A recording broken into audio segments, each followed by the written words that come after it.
Ubaidullah سوچتے ہوئے پھر بول پڑا اور کہنے لگا، سلطان محترم، میرے ذہن میں ایک تجویز ہے، میرے خیال میں اس پر عمل کر کے کیا جائے تو برق روک پر ہم فوقیت حاصل کر کے اپنے آپ اور اپنے اس مستقبل کو محفوظ کر سکتے ہیں۔ عبیداللہ کے ان الفاظ پر محمد چونکا، پھر اس کی طرف دیکھتے ہوئے کہنے لگا، تمہارے پاس اگر کوئی ایسی تجویز ہے تو کہو، فوراً اس پر عمل کیا جائے گا۔ عبیداللہ پھر بولا اور کہنے لگا، سلطان محترم، اگر ہم نے برق روک کی مزید مہلت دی تو ہمارے لیے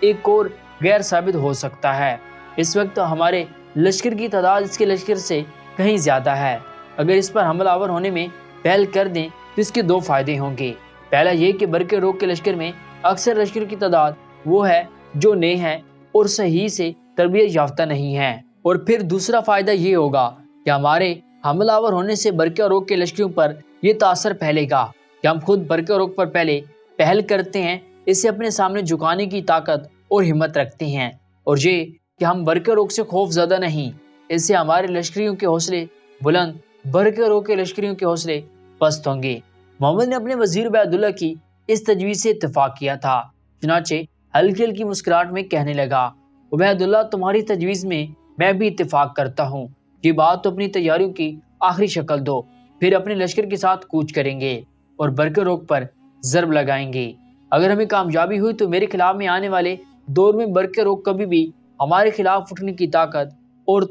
نہیں پائے گا۔ محمد کا جواب سن کر عبیداللہ خوش ہو گیا تھا۔ اتنی دیر تک عبیداللہ نے جس لشکر کو ایاز بن سیف الدین کی گرفتاری کے لیے طاقت میں بھیجا تھا، وہ شکست خوردہ لشکر بھی خون میں لت پت پہنچ گئے۔ ان کی آمد پر محمد اور عبیداللہ دونوں نے تعصب کا اظہار کیا۔ اس کے بعد وہ سلطان برق روک پر ضرب لگانے کے لیے اپنے لشکر کی تیاریوں اور لشکر کے لیے سامان جنگ کو آخری شکل دینے لگے تھے۔ دامغان میں قیام کے دوران سلطان برق روک کو جب یہ اطلاع دی گئی کہ ایاز بن سیف الدین بڑی کامیابی کے ساتھ محمد کے لشکر سے نکل کر دامغان کی طرف بھاگتے ہوئے کامیاب ہوا ہے، اور یہ کہ اپنے ساتھ وہ 5000 مسلح لشکریوں کو بھی لے کر آ رہا ہے، اور محمد کے وزیر عبیداللہ نے اس کے طاقت میں لشکر کو اس نے جو بھیجا تھا اس کا بھی اس نے مکمل طور پر کلا کمک کر دیا ہے۔ یہ ساری خبریں سن کر سلطان برق روک کی خوشی کی کوئی انتہا نہ تھی، لیکن جب سلطان نے اسے یہ خبر سنائی کہ محمد کے وزیر عبیداللہ نے ایاز بن سیف الدین کے دادا نظام الدین اور دادا یاسر اب کو قتل کر دیا ہے، تب برق روک اداس اور افسردہ ہو گیا تھا اور وعدہ کیا تھا کہ عبیداللہ سے اپنی ماں اور ایاز بن سیف الدین کی دادا اور دادی کے انتقام ضرور لے گا۔ اسی بنا پر ایاز جب سیف الدین اپنے 5000 ساتھیوں کے ساتھ دامغان میں سلطان کے پڑاؤ کے قریب پہنچا تو سلطان نے اپنے سارے سالاروں میں، جن میں امیر ٹکرمش، سرخاب بن بدر، سلطان کا وزیر ابن منصور اور دوسرے امراء اور سالار شامل تھے، انہوں نے پڑاؤ سے باہر نکل کر ایاز بن سیف الدین کا استقبال کیا تھا۔ سلطان سب سے پہلے ایاز سے گلے لگا کر ملا، اس کے بعد باقی سارے سالار سلطان ہی کے انداز میں اس سے ملے جو 1000 لشکری اپنے ساتھ لے کر آیا تھا۔ ان کے لیے سلطان کے پڑاؤ میں خیمے نصب کر دیے گئے اور ان کی رہائش اور کھانے کا عمدہ انتظام کیا گیا۔ اس کے ساتھ ہی ایاز بن سیف الدین دوسرے سالاروں کو لے کر سلطان برق روک اپنے خیمے میں داخل ہوا تھا۔ جب سب بیٹھ گئے تب ایاز نے سب سے پہلے سلطان کے کہنے پر محمد کے لشکر سے بھاگنے اور اپنے دادا دادی کے قتل ہونے کی تفصیل بتائی۔ یہ سب کچھ جاننے کے بعد سلطان برق روک نے ایک گہری نگاہ ایاز بن سیف الدین کے پہلو میں بیٹھے سرخاب پر ڈالی، پھر کہنے لگا، ابن کیخرو، میں تمہارا شکر گزار ہوں کہ تم نے محمد کے لشکر میں قیام کے دوران نہ صرف ایاز سے کافی تعاون کیا، اس کی مدد کی، بلکہ اس کے ساتھ مل کر میرے پاس آنے میں بھی کامیاب ہوئے۔ ان سارے لشکروں کو بھی خوش آمدید کہتا ہوں جنہیں تم اپنے ساتھ لے کر آئے ہو۔ یہاں تک کہنے کے بعد سلطان رکا، کچھ کہنا چاہتا تھا کہ اس سے پہلے ہی ایاز بولا اور سلطان کو مخاطب کر کے کہنے لگا، سلطان محترم، اب سنجر اور محمد کے خلاف کسی قسم کی رو رعایت نہیں کرنی چاہیے، انہوں نے مسلمانوں کے مفاد کو سخت نقصان پہنچایا ہے۔ جب سب لوگ آپ کو سلطان تسلیم کر لیا تھا اور آپ نے بڑی فراخ دلی سے ان دونوں بھائیوں کو 2 مختلف علاقوں کا حاکم مقرر کر دیا تھا تو انہیں چاہیے تھا کہ آپ کا اتباع کرتے، آپ کی فرمانبرداری اختیار کرتے، لیکن انہوں نے سرکشی اور بغاوت کا راستہ اختیار کیا ہے۔ اب سب سے زیادہ محمد ہمارے خلاف امڑ رہا ہے۔ سلطان محترم، اس موقع پر میری آپ سے گزارش ہے کہ ہمیں محمد کے خلاف نکلیں اور اس کی سرکوبی کو کرنے کے لیے تاخیر سے کام لینا چاہیے۔ میں آپ کو یقین دلاتا ہوں کہ ذرا محمد اور اس کے وزیر عبیداللہ کو ہم سے ٹکرانے دیں، پھر دیکھیے گا ہم ان کے اور ان کے لشکروں کی حالت کس طرح معدم راہ گزار کی طرح رونتے ہیں،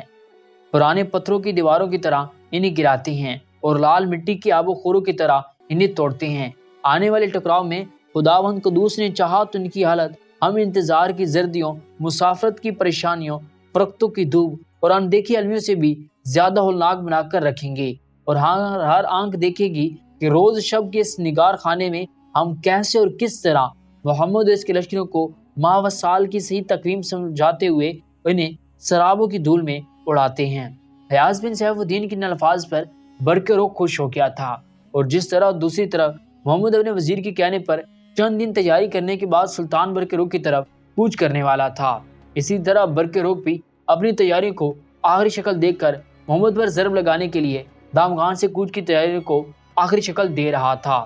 مورخین لکھتے ہیں کہ کھلے میدانوں میں ایک بار پھر سلطان برق روح اور اس کا بھائی محمد اپنے لشکر کے ساتھ ایک دوسرے کے سامنے صف آرا ہوئے۔ جس وقت لشکر اپنے صف درست کر رہے تھے، سلطان برق روح نے دیکھا اس کے سامنے اس کے بھائی محمد نے اپنے لشکر کو دو حصوں میں تقسیم کیا تھا، ایک حصہ اس نے اپنے پاس رکھا اور دوسرا اپنے وزیر عبیداللہ کی سرگردگی میں دیا تھا۔ سلطان برق روح نے اپنے لشکر کی جب صف درست کی کر چکا، تب اپنے گھوڑے کو دوڑاتا ہوا ایاز بن سیف الدین سلطان برق روح کے پاس آیا اور سلطان کو مخاطب کر کے کہنے لگا، سلطان محترم، آج میری یہ خواہش ہے، امید ہے آپ رد نہیں کریں گے۔ سلطان نے اس موقع پر غور سے ایاز کی طرف دیکھا، پھر کہنے لگا،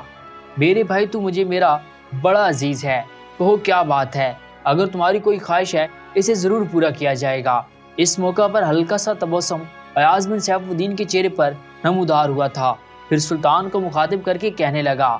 سلطان محترم، میری خواہش ہے کہ آج آپ اپنے لشکر کو پیچھے حصے میں پڑاؤ کریں اور اندر چلے جائیں، آج اپنے سلاروں کو آپ آزمائیں۔ اس سے پہلے سنجر محمد دونوں کے ہاتھوں آپ کو بڑی زک پہنچی ہے اور اس کا مجھے ابھی تک بڑا قلق، تعصب، دکھ اور غم ہے۔ سلطان محترم، آپ برا نہ مانیے گا، آج ذرا مجھے ان سے نمٹنے دیں، میں دیکھتا ہوں یہ کتنی دیر تک ہمارا سامنا کرتے ہیں، اور میرے خداوند قدوس کو منظور ہوا تو اس ٹکراؤ میں آج محمد عبیداللہ بن نظام الملک کو زندہ گرفتار کروں گا۔ ایک ایسا مجرم اور ایسا گناونا انسان ہے جس کی سزا اسے ہر صورت میں مل کے رہے گی۔ جہاں تک کہنے کے بعد ایاز جب خاموش ہوا، تب سلطان مسکراتے ہوئے کہنے لگا، ایاز میرے بھائی، تمہارے کہنے پہ میں ضرور اپنے لشکر کو پچھلے حصے میں چلا جاتا ہوں، لیکن یہ بتاؤ لشکر کی ترتیب کیا رکھو گے؟ اس پر ایاز نے کچھ سوچا، پھر کہنے لگا، سلطان محترم، آپ دیکھتے ہیں ہمارے سامنے محمد نے اپنے لشکر کو صرف دو صفوں میں تقسیم کیا ہے، اس نے میمنہ اور مجسرہ رکھا ہے، کلب کو چھوڑ دیا ہے۔ میمنہ پر وہ خود ہے، مجسرہ پر عبیداللہ بن نظام الملک کو اس نے مقرر کیا ہے۔ میں بھی چاہتا ہوں کہ ہم بھی اپنے لشکر کو دو حصوں میں تقسیم کریں، ایک حصہ میرے پاس رہے، میرے ساتھ چکر میں، دوسرے حصے کی کمانداری کربوگا کے پاس ہونی چاہیے اور سرخاب بن بدر کو اس کے نائب کے طور پر کام کرنا چاہیے۔ باقی دو بڑے سالار رہ گئے ہیں، ایک کماج اور دوسرا سرخاب بن کیخرو۔ سلطان محترم، اس وقت لشکر کا وہ حصہ جو ہم نے پڑاؤ کی حفاظت پر مقرر کیا ہے، کماج اور سرخاب بن کیخرو دونوں اس حصے کی کمانداری کریں گے، اور ہمارے لشکر کے جس پہلو میں بھی کمزوری کے آثار دیکھیں فوراً اس کی مدد کو پہنچیں گے۔ آپ صرف پڑاؤ میں بیٹھ کر جنگ کا نظارہ کریں گے، پھر دیکھیے آپ کی آنکھوں کے سامنے ہم ان دشمنوں کا کیا حشر کرتے ہیں اور کیسے ان کا حلیہ بگاڑتے ہیں۔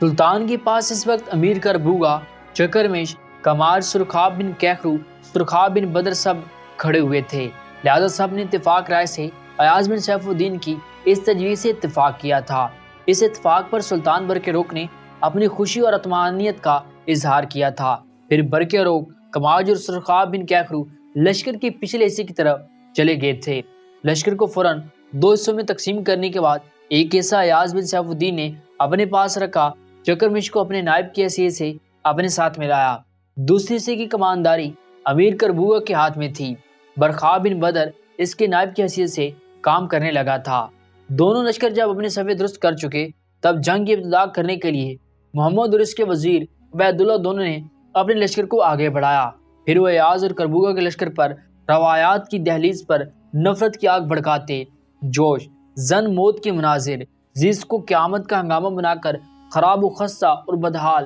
بے نوا کرتی محرومیوں کی نامہربان گردشوں اور بے نام ساختوں میں بد نصیبی کا عنوان بناتی کرب خیزیوں کی بارش کی طرح حملہ آور ہو گئے تھے۔ امیر سیف الدین اور امیر کربوگا نے پہلے ہی صلاح مشورہ کر رکھا تھا، جواب میں وہ بھی حرکت میں آئے۔ پہلے دونوں نے سرائے وحشت میں گرجتے بادلوں کی حشر علمیوں کے اندر ہوناک مراحل میں ڈالتے برق کے لشکاروں کی طرح تکبیریں بلند کی۔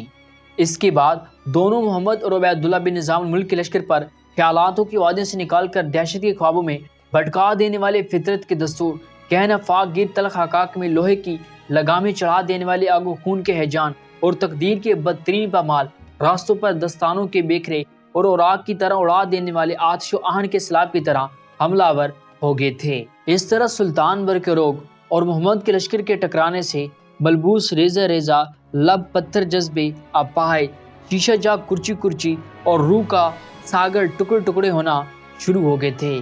رزم گاہ کے اندر عذاب و کرب کے لمحات، موت کے آسیب اور پھلاوے فضا کے وہم اور وشت مرگ کی کو بکو پھیلتی برہمی رقص کرنے لگی تھی۔ دل آشوب مناظر اپنا رنگ دکھانے لگے تھے۔ زندگی کے صحرا میں موت کی اندھی پاپ دلوں میں وحشت بھرنے لگی تھی۔ زیست کے زندانوں میں کالی آندھی کسی فرقتیں دکھ کے نگر آباد کرتی چلی گئی تھی۔ کچھ دیر تک دونوں لشکر ہولناک انداز میں ٹکراتے رہے، پھر دیکھنے والے کی آنکھ نے دیکھا ایاز بن سیف الدین اور کربوگا کے تیز حملوں کے سامنے محمد اور عبیداللہ بن نظام الملک کے لشکر کی حالت قبروں اور کرتے اشکوں بیلی مرحبوں کے پرانے بند دروازوں بدبختی سے لپٹ کر روتی لرز یادوں کی طرح ہونا شروع ہو گئی تھی۔ ایاز بن سیف الدین اور امیر کربوگا نے ایک طرف سے انہیں نیم دائر بنا کر گھیرا تھا اور تیز حملے کرتے ہوئے ان کی لشکریوں کے ہر صف کے دامن کو تار تار گریبان چاک کرتے ہوئے ان پر آزاد شکنی طاری کرتی تخریب کی پیاس کی طرح ٹوٹ رہے تھے۔ ان کے ان تیز حملوں کے باعث موت 400 تیزی سے تقدیر کے بدترین نوشتے تحریر کرتی چلی تھی۔ اس موقع پر جبکہ محمد بن ملک شاہ سلجوقی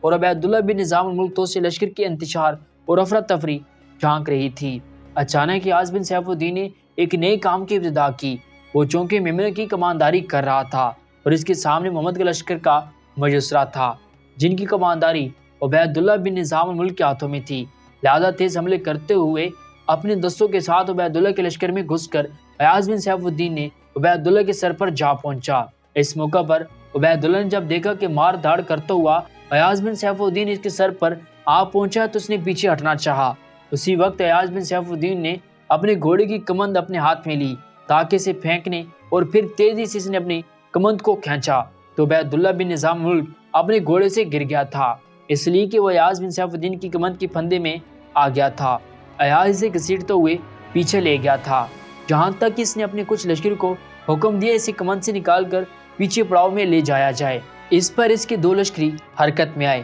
کمند کی اس کے جسم سے نکال کر اسے پکڑ کر پیچھے لے گئے تھے۔ دوسری طرف عبیداللہ بن نظام الملک کے لشکر نے جب دیکھا تو عبیداللہ تو اپنے گھوڑے سے گر گیا ہے، یا تو وہ قتل ہو گیا ہے یا گرفتار ہو گیا ہے، تب ان میں انتشار اور افراتفری پھیلی اور وہ بھاگ کھڑے ہوئے۔ چنانچہ عبیداللہ کی مجسرے میں جب پسپائی ہوئی اور شور شرابہ اٹھا، لشکری بھاگنے لگے تو محمد کے لشکریوں کی بھی یہی حالت ہوگی، لہذا خود محمد بھی شکست اٹھا کر بڑی تیزی سے بھاگا۔ ایاز بن سیف الدین اور کربوگا دونوں نے کچھ دور تعاقب کر کے محمد کے لشکر کی تعداد مزید کم کی اور پھر لوٹ کر اس جگہ ہے جہاں جنگ ہوئی تھی۔ ان دونوں کی واپسی تک سلطان نے کماج اور سرخاب بن کیخر کے ساتھ مل کر اپنے زخمیوں کی دیکھ بھال شروع کر دی تھی۔ جب اپنے لشکر کے ساتھ ایاز بن سیف الدین اور کربوگا لوٹے تب سلطان برقروگ نے اپنی جگہ سے اٹھ کر پہلے ان دونوں کو باری باری گلے لگا کر انہیں شاندار فتح پر مبارکباد دی۔ اس کے بعد ایاز بن سیف الدین کی پیشانی چومی، پھر اسے مخاطب کر کے سلطان کہنے لگا، سیف الدین کے بیٹے، آج تو نے وہ مارکا مارا ہے کہ جسے میں زندگی بھر یاد رکھوں گا۔ شکست تو ہم دشمن کو بدترین دے چکے ہیں، لیکن اس جنگ کے دوران تم نے جو عبیداللہ کو گرفتار کیا ہے وہ یہ مارکا جسے میں ہمیشہ یاد رکھوں گا۔ اب تم سب میرے ساتھ آؤ تاکہ عبیداللہ کو وہاں بلایا جائے، پھر اسے باز پرس کی جائے، پھر اس کے بعد اس کے انجام تک پہنچایا جائے۔ سلطان کی اس تجویز سے سب نے اتفاق کیا تھا۔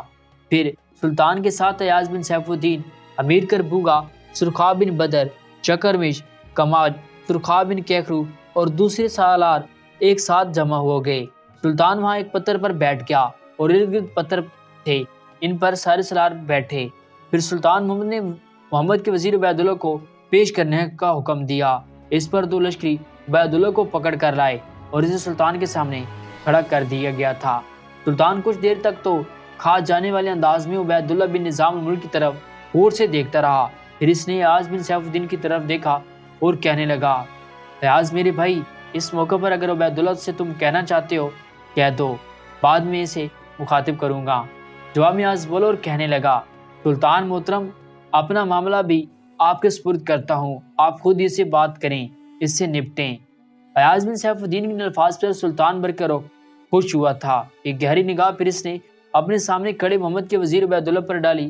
پھر کھولتے لہجے میں اس سے مخاطب کیا،